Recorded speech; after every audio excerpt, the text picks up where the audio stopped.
What's that? This is the Mohawk, right? Yeah. And the Mohawk flow into the Hudson or out of the Hudson? Into the Hudson. Okay. And the Hudson goes to the ocean.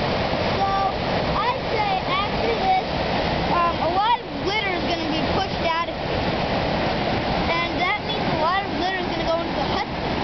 Then the Hudson is going to bring a lot of litter into the Atlantic. You mean ice and branches and stuff? Yeah, and all the litter, like, pushed out.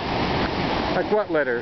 Like, some people that, like, litter stuff into the rivers and oceans. Yeah, I guess a lot of litter will be washed down too.